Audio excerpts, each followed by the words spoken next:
Salut tout le monde, c'est Sophia, bienvenue sur la chaîne Apprendre par l'expérience.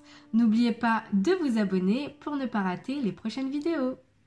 Aujourd'hui, je vais vous raconter comment une rupture m'a été bénéfique. Je sais, vous allez vous dire, comment une rupture peut être bénéfique? Est-ce que c'était un pervers narcissique? Non, c'était pas un pervers narcissique, c'était quelqu'un que je trouvais super. Et je pensais même qu'on allait aller plus loin ensemble, sauf que ça n'a pas été le cas. Donc c'était il y a 2 ans, on venait d'apprendre à se connaître et tout se passait bien.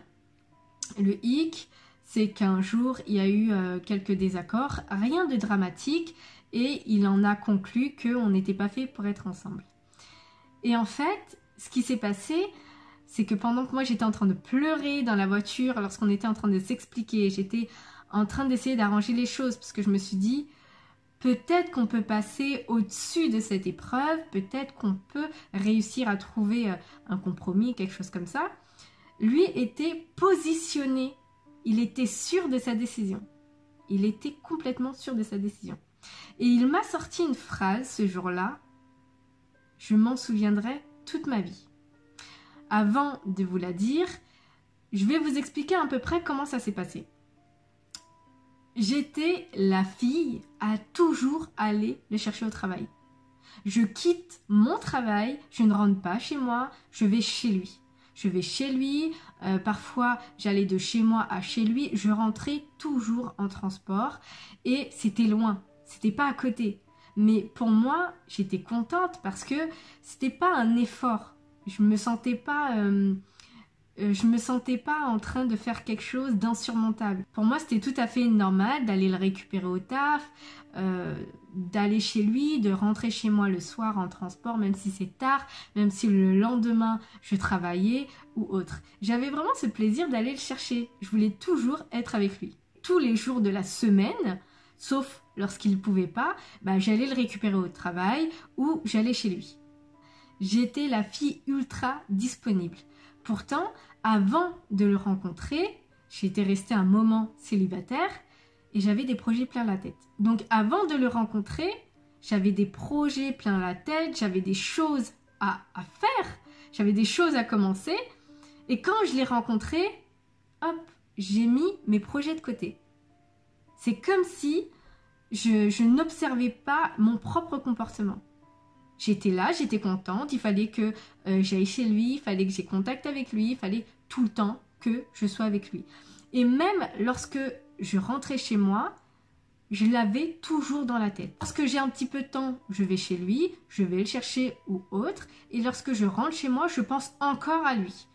Il n'y avait pas une minute que je consacrais à mon projet. Pourtant, avant de le rencontrer, j'avais plein de projets, d'accord ? Et ce comportement, je ne l'avais pas vu, je ne l'avais pas remarqué. Pour moi, j'avais un comportement tout à fait normal. La fille qui est en couple, qui est toujours avec son mec ou qui est toujours en train de penser à lui. Je sais pas, je pourrais pas vous expliquer pourquoi et comment ça se fait que j'ai mis mes projets de côté. Et comme ce comportement, je ne l'avais pas remarqué, je ne voyais pas que c'était néfaste. Arrive ce fameux jour où il est en train de me dire que c'est terminé, qui m'a paru être une claque phénoménale. Je vous explique. Ce qu'il m'a dit, c'est « Non mais moi, j'ai plein de projets. » Il m'a dit « Non mais moi, j'ai plein de projets en fait. » Et si vous voulez, j'ai entendu ça, je l'ai regardé, et dans ma tête, je me disais « Mais moi aussi, j'ai plein de projets. » Mais il me disait ça parce qu'en direct, j'en avais pas. À aucun moment, j'étais en train de travailler sur mes projets personnels. J'étais tout le temps avec lui, j'étais tout le temps en train de penser à lui. Je n'avançais pas dans ma vie. Donc, ça a duré que 2 mois, mais c'est 2 mois où à aucun moment j'ai travaillé. Je me suis dit, mais moi aussi j'ai des projets, mais je travaille pas dessus. J'avais la tête en train de penser à lui, à aller le chercher. Mon temps, je l'utilisais pour lui. Et en gros, je ne savais pas répartir mon temps. Normalement, il y a un petit peu pour jouer la leveuse, un petit peu pour ses projets, un petit peu pour sa famille, un petit peu pour ses amis. Moi, j'étais constamment avec lui, constamment en train de penser à lui. Contrairement à moi, lui avait la tête vissée sur les épaules.